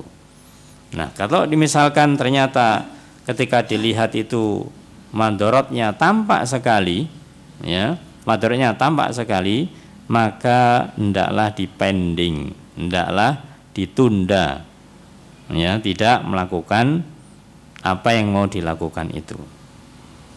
Tapi kalau ternyata madorotnya itu tidak seberapa, masalahnya besar, ya itu boleh dilakukan. Ini berdasarkan hadis Rasul sallallahu alaihi wasallam di dalam berdasarkan ayat Allah Ta'ala dalam surat Al-An'am 108. Allah berfirman, wala tasubbul ladzina yad'una min dunillah fayasubbullah adwam bighairi ilm. Yang artinya la tasubbu, jangan kalian mencela, jangan kalian memaki alladzina yad'una min dunillah, mencela orang-orang yang mereka berdoa kepada selain Allah. Tidak boleh kita memaki, mencela orang-orang yang mereka menyembah kepada selain Allah. Kalau perbuatannya salah apa tidak, ya salah. Tapi menyalahkan mereka, mengatakan mereka salah, tidak dengan cara mencela. Ya, tidak dengan cara mencela. Kita cukup mengatakan itu perbuatan yang syirik. Ya, tidak boleh mencela sesembahan-sesembahan mereka. Kenapa? Fayasubbullah adwam bighairi ilm. Kalau kita mencela sesembahan mereka, niscaya mereka akan balas. Dan ketika mereka membalas nanti akan memaki, mencela Allah Subhanahu wa ta'ala tanpa ilmu yang mereka miliki sehingga melampaui batas. Ya, jadi ini penting para jamaah. Jangan hanya karena kita itu menyalahkan yaitu orang lain padahal memang benar-benar salah. Ya, tapi ternyata baliknya atau akibatnya kita juga mendapatkan yang serupa, maka ini tidak dibolehkan. Ayo ikhwah azani wa azakullah. Mengingatkan kembali terkait dengan masalah ini ada 3 kaidah antara maslahat dan madharat, ya. Kalau memang suatu amalan itu dilakukan, maslahatnya madorotnya dulu, madorotnya itu lebih besar dibandingkan dengan maslahatnya, jelas jangan dilakukan karena madorotnya lebih besar, jangan dilakukan. Kemudian yang kedua sebaliknya, kalau maslahatnya jelas lebih besar, madorotnya itu kecil, maka jelas dilakukan. Ya, meskipun benar-benar tapi kecil sekali, masalahnya jauh lebih besar, maka ini dilakukan. Kemudian yang ketiga, ya, yang ketiga ini ketika masalah dan madharat ini sebanding, ya, sebanding. Kalau memang sebandingnya ini tidak ada kecondongan, apakah itu maslahat atau mafsadahnya lebih besar, maka dikembalikan ke kaidah darul mafasid muqaddam ala jalbil masalih, yaitu ditinggalkan. Jadi tinggalkan. Kecuali kalau misalkan orang ketika memandang ini sama, ternyata ada orang lain yang memandang enggak, ini masalahnya lebih besar, kemudian dilakukan ternyata benar, masalahnya lebih besar, maka itu boleh dilakukan. Tapi kalau misalkan memang tidak diketahui secara pasti, ini kayaknya kok kemungkinannya 2, bisa maslahat, bisa madharat, maka dipending, tidak dilakukan terlebih dahulu. Jadi intinya harus pasti maslahatnya lebih besar baru boleh dilakukan. Kalau enggak, ya berarti jangan dilakukan. Contohnya dalam masalah kaidah ini, yaitu orang jual beli barang-barang yang haram, ya, barang-barang yang haram, misalkan jual beli khamr misalkan, atau jual beli daging babi misalkan, ya, maka ini ada maslahatnya enggak? Ya, namanya jual beli, dia dapat untung kan, itu kan maslahat.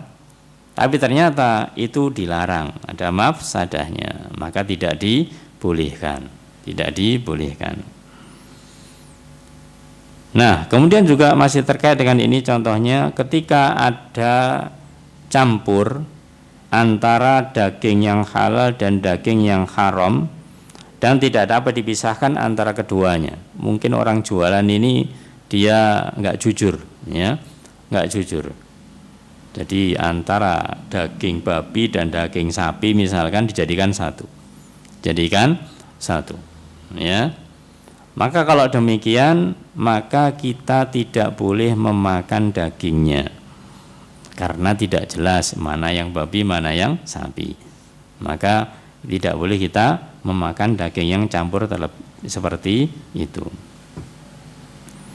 Kemudian juga contoh yang berikutnya, ini mungkin di sebagian tempat bagi terutama ini kampung yang katakanlah tadinya kampungnya katakanlah longgar kemudian semakin berkembang, yaitu misalkan ada seorang itu punya rumah yang tinggi, rumah lantai 2, lantai 3 tinggi, sementara tetangganya yaitu lantainya cuma 1.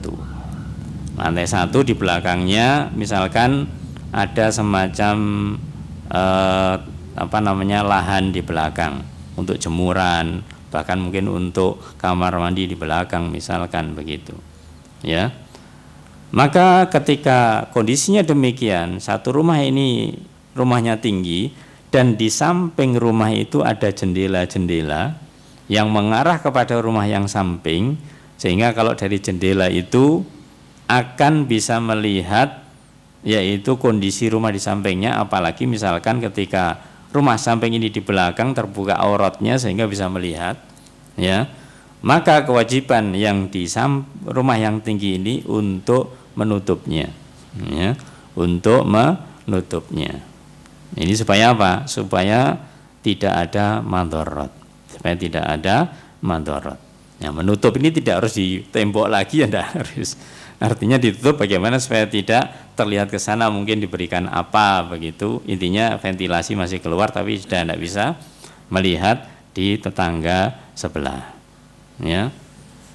Kadang-kadang para jamaah alasannya loh kan yang tinggi ini duluan, yang di bawah ini barusan. Maka kaidah dari sini juga itu ada muncul yaitu ad-dararu la yakunu qadima. Bahwasanya kemudaratan yang ada tidak dapat dibiarkan karena lebih dahulu. Meskipun lebih dahulu, tapi kalau ternyata menimbulkan madarat, yang lebih dahulu ini harus ngalah. Harus ngalah supaya tidak menimbulkan madarat dengan yang baru ini.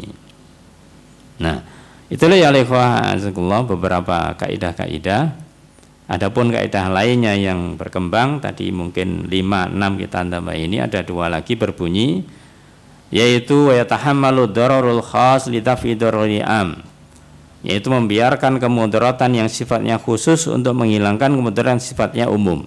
Jadi kalau ada mudarat itu sifatnya khusus, maka ini boleh dibiarkan dengan alasan kalau ini katakanlah dicegah nanti akan menimbulkan mudarat yang umum. Maka yang diantisipasi jangan sampai mudaratnya secara umum. Ya, secara umum, tapi secara yang khusus tidak apa-apa. Ini tetap namanya khawfud darurain. Ada 2 madarat yang lebih ringan, maka itu yang dipilih.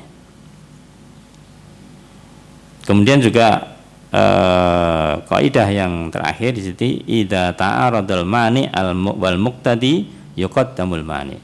Apabila berhadapan antara penghalang dan pendukung, maka diutamakan sisi penghalangnya. Ya.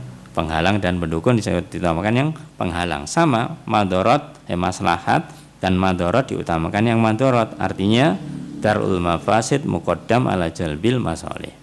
Jadi kalau ada kemungkinan itu madarat, mafsadah itu muncul, maka itu harus diperhatikan terlebih dahulu. Jangan sampai nanti ini benar-benar muncul meskipun ada masalah, tapi ini adalah merupakan hal yang lebih besar, jangan sampai.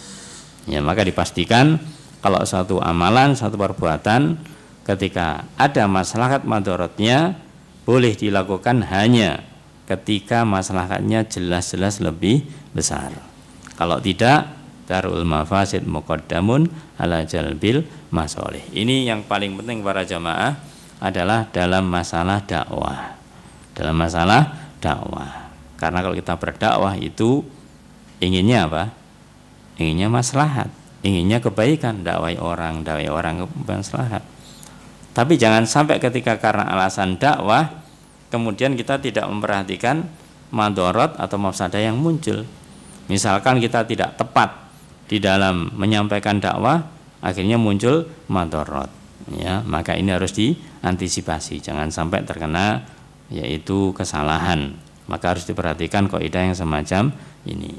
Itulah ya ikhwah azani wa asqullah, bab yang kita bacakan yang terkait dengan hadis ini, la dororo wala dirar, yang pada intinya bahwasanya hendaklah kita itu berhati-hati untuk tidak membuat bahaya baik untuk diri kita apalagi untuk orang lain, dan kita jangan membalas yaitu bahaya yang kita terima dengan balasan yang serupa kepada orang lain. Wallahu a'lamu bissawab. Tafadhol kalau ada yang mau ditanyakan. Baik Ustaz, kami bacakan pertanyaan. Pertanyaan pertama, saya sudah sesar selama 4 kali Ustaz. Di kehamilan terakhir dokter menyarankan untuk tidak beranak lagi dan menyarankan untuk apa itu Ustaz? Steril Ustaz. Steril. Nah itu bagaimana hukumnya Ustaz? Karena yang terakhir kali kami rasakan ada rasa sakit Ustaz. Nah, jazakallahu khairan atas pertanyaannya. Sesuai dengan bahasan kita yaitu la darar wa la dirar, juga darul mafasid muqaddamun ala jalbil masalih. Terkait dengan masalah kesehatan, maka tentunya kita akan kembalikan kepada ahlinya. Ya, kepada ahlinya, yaitu fasalu ala dzikri in kuntum la ta'lamun. Ya. Maka secara umum, sekali lagi secara umum, ketika medis atau dokter ya dan yang ahli di bidangnya terkait hal itu menyampaikan kondisi semacam itu artinya ketika nanti sudah batas atau 4 kali misalkan, kalau itu nanti diteruskan madharatnya jelas lebih besar. Maka kalau demikian halnya, kondisinya secara umum demikian, ya tidak dilakukan. Ya tidak dilakukan. Dan ini yang dibutuhkan adalah pemahaman kedua-duanya, pemahaman suami dan istrinya, ya, suami dan istrinya, terutama yang bersangkutan, yang istri ini yang mengalami, ya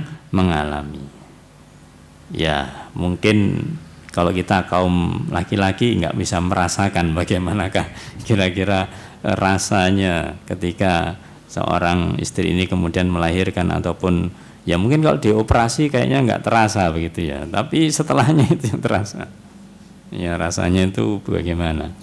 Nah intinya bagi seorang istri ketika secara umum kondisi demikian itu memang nanti berbahaya ketika diteruskan dari si medisnya demikian. Maka suami harus juga memahami kalau memang apa ya, kalau memang ini dipaksakan ya nanti akan menimbulkan bahaya, maka sang istri dia harus bahasanya menerima, legowo, karena memang ditakdirkan untuk katakanlah ketika melahirkan dengan sesar ya, karena ini memang Allah takdirkan demikian dan sudah tidak boleh setelah 4 kali. Maka suami pun juga harus legowo, berpikir bagaimanakah untuk mendidik anak-anaknya yang sudah ada 4 misalkan dengan yang lebih baik. Ini yang pertama. Adapun yang kedua, kalau misalkan jalan yang kedua ini ditempuh juga harus sama-sama legowo. Yang artinya suami mungkin masih ingin punya anak lagi. Nah, si istri harus memahami juga ketika si istri ini kemudian tidak mampu lagi, ya bagaimanakah supaya sang suami bisa punya anak lagi, artinya ya diberi izin untuk menikah lagi. Ya ini adalah jalan. Ya Islam memberikan jalan demikian. Ya.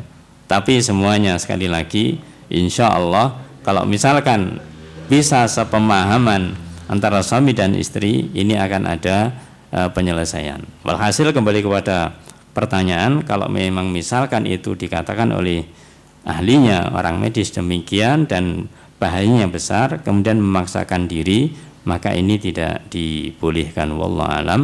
Maka sebaiknya dicari solusi yang terbaik, wallahu alam bishawab. Pertanyaan berikutnya, saat ada orang yang berusaha tetap menutupi jalan orang lewat, apa boleh ditegur dan sebaiknya bagaimana menegurnya? Iya, yang namanya orang menutupi jalannya orang lewat berarti membuat madorot. Ya, tugas kita memang mengingatkan, menegur dengan cara yang baik, akibatnya bagaimana, membuat orang begini dan begitu, ya. Maka memang tugas kita adalah ini namanya amar ma'ruf nahi mungkar, ya. Tapi caranya harus dengan baik. Caranya harus dengan cara yang baik. Kalau kita menegur sendiri, mungkin kita bisa minta bantuan yang lain. Caranya minta bantuan siapa? Kalau ibarat itu di kampung ada jalan yang seharusnya itu jalan umum, ada orang yang menghalangi, ya kalau kita sendiri mungkin nggak didengarkan. Ya, kita minta tolong Pak RT misalkan. Ya, kalau Pak RT dengarkan, ya minta tolong Pak RW, nanti sampai Pak Lurah begitu. Ya, maka ini cara-cara yang bisa dilakukan dengan cara yang benar. Karena tujuan kita bukan untuk diri kita saja, tapi untuk yang lainnya.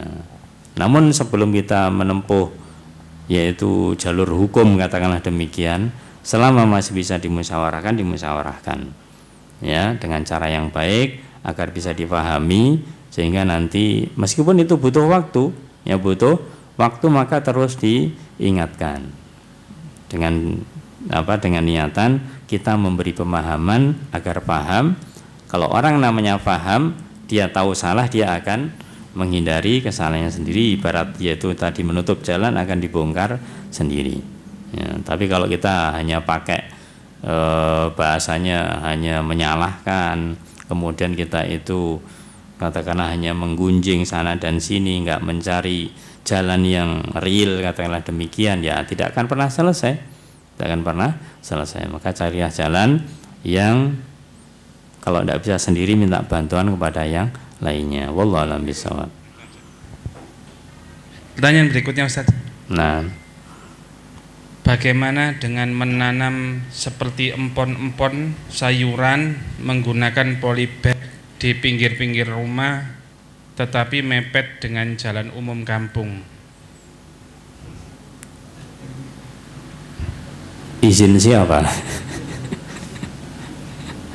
Ya, kalau memang menanam seperti itu di jalan-jalan kampung, itu artinya tidak pribadi, ya, tidak pribadi. Artinya di tempat anak itu tetangga itu ada namanya kampung organik, ya, kampung organik. Jadi mereka menanam di polybag berbagai macam tanaman, khususnya sayur-sayur begitu, dan sampai di pinggir jalan, ya. Yang penting meskipun sampai di pinggir jalan, satu itu tidak mengganggu jalan di situ, ya, tidak sampai mengganggu jalan, artinya tidak sampai di jalannya kemudian dikurangi, jalan seharusnya dikurangi, tidak mengganggu jalan umumnya itu. Yang kedua yaitu memang disetujui oleh masyarakat atau aparat setempat. Jadi disetujui oleh hal itu dan memang tujuannya bukan untuk pribadi, tujuannya untuk kebersamaan, tujuannya untuk bersama-sama. Tapi kalau kita hanya pribadi, rumah kita saja yang lainnya tidak ada, kemudian tanamannya kita di depan rumah kita melebihi pagar kita, ya kita hendaklah paling tidak izin ke Pak RT-nya di situ, boleh hendak saya nanam di depan ini, tapi ada konsekuensinya. Konsekuensinya kalau misalkan nanti orang minta ya diberi. Ya karena membuat orang pengen kan. Membuat orang pengen, waduh ini kok enak ini untuk jamu, untuk ini, minta, ya diberi sebagai sedekah. Justru niatkan kebaikan, malah itu tidak apa-apa. Yang penting izin kepada yang punya wilayah. Ya, kalau kita naruh di tetangga kita, izin tetangga kita. Ya, kalau di tempat kita tapi melebihi pagar kita, ya izin kepada Pak RT-nya. Yang penting jangan sampai kita mengganggu jalan itu sendiri. Ya, mempersempit jalan itu sendiri. Wallahu a'lam bishawab. Pertanyaan berikutnya, Ustaz, diizinkan Ustaz. Ya, Fadal. Beberapa kali kita mengalah karena khawatir mudorotnya besar, tambah rame jika kita komentar. Apakah sebaiknya kita sabar terus atau bagaimana? Iya, ya ikhwah azani wa azakumullah. Ini bukan salah pertanyaannya. Artinya pertanyaan semacam ini adalah banyak kita dapatkan mengenai kondisi yang ada. Kita itu sudah bahasanya sudah sabar, tapi yang disabar ini nggak ngerti-ngerti gitu ya. Ya nggak paham-paham kalau kita itu sabar gitu. Maka jawabannya, apakah kemudian kita membiarkan seperti terus?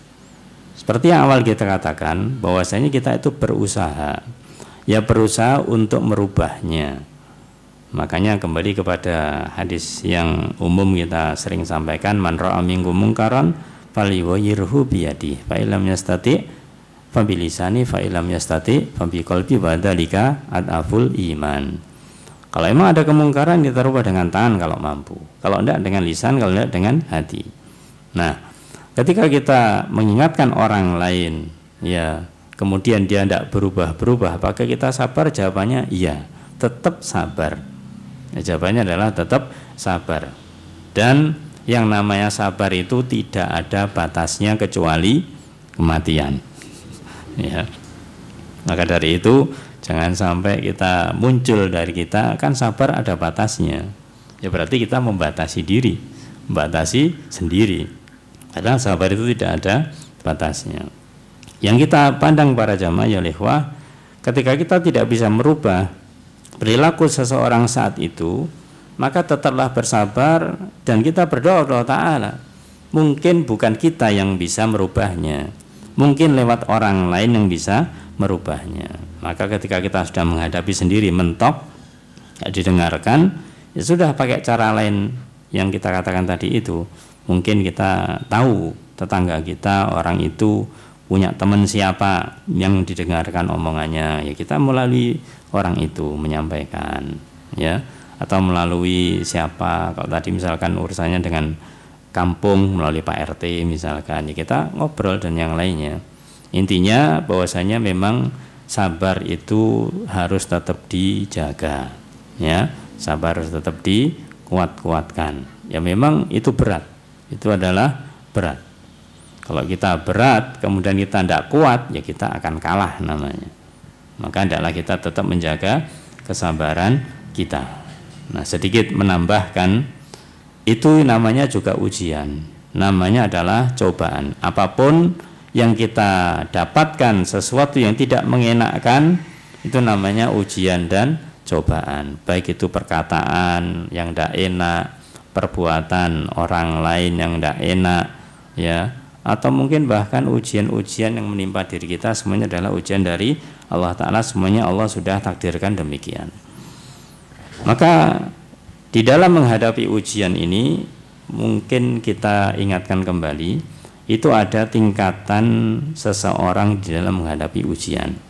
Tingkatan yang paling rendah itu mengeluh, ya, mendapatkan ujian dia mengeluh, tidak sabar, ya, ini tingkatan yang paling rendah. Ini tidak salahnya seorang muslim memiliki sifat ini. Paling tidak seorang muslim memiliki sifat yang kedua, yaitu sabar. Ya, berbagai ujian apapun, ya, hendaklah dia sabar. Sabar artinya apa? Tidak mengeluh. Dengan bahasa gampangnya, sabar itu tidak mengeluh. Apalagi lebih dari itu, mengeluh saja tidak. Itu namanya orang yang sabar. Meskipun rasanya sakit, rasanya pedih, rasanya muangkel, bahasa Jawanya begitu, ya, tapi kita menahan diri, tidak mengeluh. Maka ini namanya orang sabar. Nah, kalau kita mampu untuk lebih dari itu, kita memiliki sifat ridho. Ya, ridho terhadap apa yang menjadi ujian Allah pada diri kita. Ya, orang lain yang katakanlah susah kita bilangi malah dia memfitnah kita, ya sudahlah, memang itu takdir kita demikian. Ya, takdir kita demikian, kita mengharapkan ujian itu adalah sesuatu yang bisa menghilangkan atau melebur dosa-dosa kita karena kita itu sabar dan ridho ini. Dan lebih puncaknya, kalau kita misalkan dapat ujian, dapat cobaan, itu tidak lagi ridho tapi syukur, bersyukur. Mendapatkan ujian malah bersyukur. Ini melihat suatu ujian, suatu hal yang menyenangkan dianggap sebagai nikmat. Dianggap sebagai nikmat, jadinya dia bersyukur. Maka ini penting para jamaah untuk kita ketahui, paling tidak memiliki keilmuannya. Suatu saat mungkin kita bisa sampai pada tingkatan ridho, ya, belum bisa bersyukur. Tapi saat yang lain mungkin kita bisa sampai pada tingkatan syukur, alhamdulillah. Ya, tapi sabar harus. Sabar adalah harus di dalam menghadapi berbagai macam hal yang ada di kehidupan kita. Ini sesuatu yang tidak menyenangkan. Wallahu a'lam bishawab. Cukup? Dari ruangan barangkali ada yang bertanya? Iya Pak, monggo.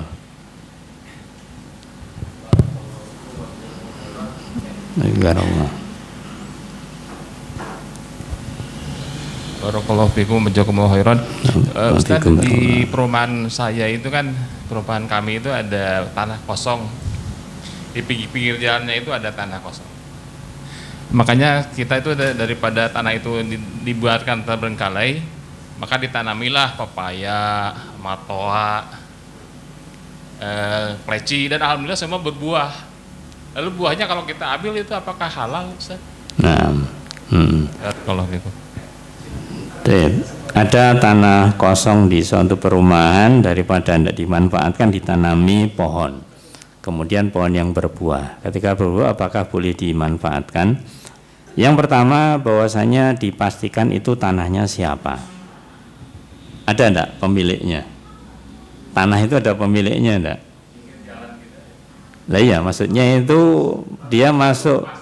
Nah, kalau memang pinggir jalan kan biasanya ini rumah kan ada space-nya, kadang tiap rumah kan ada space-nya. Kalau memang itu masuk fasum, tidak ada yang memiliki siapapun kecuali katakanlah memang oleh developernya dibuat fasum, maka izinnya kepada yang bertanggung jawab di situ. Siapa yang bertanggung jawab di situ? Ya, yang tanggung jawab ini siapa? Ya, misalkan kalau itu satu perumahan ada RT-nya, ya Pak RT-nya. Ya, sekali lagi itu yang penting adalah tidak mengganggu jalan utamanya. Yang jalan utama kemudian ditanami. Kalau memang ada persetujuan, kemudian juga warga pun juga dia katakanlah memahami, maka ketika menanami itu karena dilakukan bersama, dinikmati juga bersama. Tidak ada yang memiliki hak milik salah satunya, ya, boleh milik satunya. Itu harus bahasanya disepakati, ya, disepakati. Maka kalau nanti kita bicara kepada usul fikih lagi ini atau kaidah fikih adalah al-adatu muhakkamah. Adat kebiasaan bisa jadi hukum karena di situ kebiasaannya orang menanam di pinggir, kemudian ditanam bareng, dimanfaatkan bareng-bareng dan itu tidak ada masalah, ya dibolehkan. Tapi kalau misalkan kemudian nanti ada yang menuntut, ya kita tahu kan kadang-kadang ada orang itu dia tidak hanya tanaman, bahkan kios atau mungkin bahkan rumah itu membuat kios dan rumah itu di pinggir-pinggir awal kayaknya jalan, tapi ada yang punya. Yang punya siapa? Pemerintah. Misalkan kita lihat di daerah mana, di daerah-daerah misalkan kereta api kan ada space-nya itu. Ada space-nya di jalan raya, ada space-nya. Itu kan milik pemerintah sebenarnya. Karena itu mungkin sepi dan yang lainnya, akhirnya orang mulai awalnya nanami di situ. Setelah nanami kemudian diberi pagar. Nah, diberi pagar, orang rame membuat kios di situ. Dia mengatakan milik siapa? Milik umum, tidak bisa. Itu bukan milik umum, itu miliknya pemerintah. Ya, miliknya pemerintah. Maka harus dipastikan letaknya ini dulu. Kalau letaknya sudah jelas pemiliknya siapa, ya, kemudian ada ridho di situ, maka boleh memanfaatkan buahnya. Tapi kalau misalkan yang itu belum jelas, ya berarti kita dolim memakai tanah yang bukan milik kita. Berarti kalau misalkan berbuah, ya berarti bukan hak kita, karena itu bukan tanah kita, bukan tanah kita. Ibarat kita itu misalkan menanam tanaman yang kita tanamkan di tanahnya orang lain, ya jangan salahkan kalau orang lain itu yang memetik, karena tanahnya dia, ya tanahnya dia, bukan tanah kita. Jadi kembalikan kepada statusnya, ya Pak. Statusnya yang pasti itu bagaimana? Kalau memang statusnya sudah jelas, insya Allah nanti hukum yang berkembang juga jelas. Wallahu a'lam bishawab. Silakan Pak. Yes, tunggal malih, monggo. Bismillah.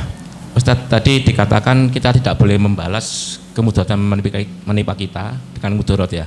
Yang serupa ya. Iya. Bagaimana dengan Al-Baqarah yang di Al-Baqarah? Faman tada alaikum fa'tadu alaihi bimisli ma tada alaihi. Nah, itu yang kita sampaikan tadi, bahwasanya pada dasarnya di dalam kaidah tadi dikatakan bahwasanya kita itu ketika membalas itu pada dasarnya boleh selama tidak melampaui batas, berarti bimithli, ya, itu berarti semisal, itu adalah semisal boleh. Ibaratnya orang mencaci kita ganti mencaci, itu bimithli, semisal itu boleh. Cuma masalahnya yang bisa mengukur bimithli ini siapa? Apakah dipastikan ketika kita itu mencela itu bisa semisalnya? Tadi sudah kita contohkan, ada orang mencela kita, kamu ini orangnya seperti ini. Kemudian kita menjawab, kamu juga seperti itu. Ini bimithli apa tidak? Seakan-akan sama kan? Seakan-akan sama. Tapi yang pertama tadi kita mendapati kata juga, dia tidak mengatakan juga, kita mengatakan juga, itu melebihi, sudah melebihi. Yang kedua, intonasinya ketika yang mengejek kita, intonasinya dengan nada menyindir, kita dengan nada marah, itu juga tidak sama. Maka itu susah. Maka di dalam ayat diteruskan fa'fu wasfahu. Maka lebih baik maafkan dan hendaklah kalian berlonggar atau berlapang dada. Jadi itu jawabannya. Jadi jawabannya kalau kita ingin membalas kedoliman dengan kedoliman, pada asalnya boleh selama itu semisal. Selama itu dipastikan bisa semisal atau lebih di bawahnya. Tapi kalau kita itu pengen lebih baik, maafkanlah.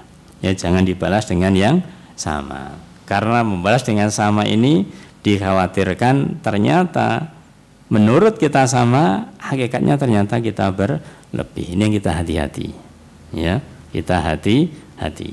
Jadi bisa didudukkan antara ayat tersebut dengan kaidah ini, bahwasanya tidak membalas dengan yang serupa itu sangat dikhawatirkan serupa melebihi, bisa melebihi. Tapi kalau memang membalasnya itu memang bisa serupa dan di bawahnya, memang itu dibolehkan. Wallahu a'lam bishawab. Cukup ya. Jazakallahu khair.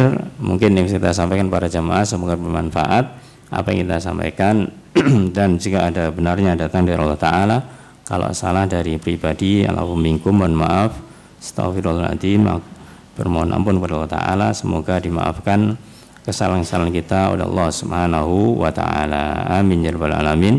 Kita cukupkan dengan doa kafaratul majlis. Subhanakallahumma wa bihamdika asyhadu an la ilaha illa anta astaghfiruka wa atubu ilaik. Assalamualaikum warahmatullahi wabarakatuh.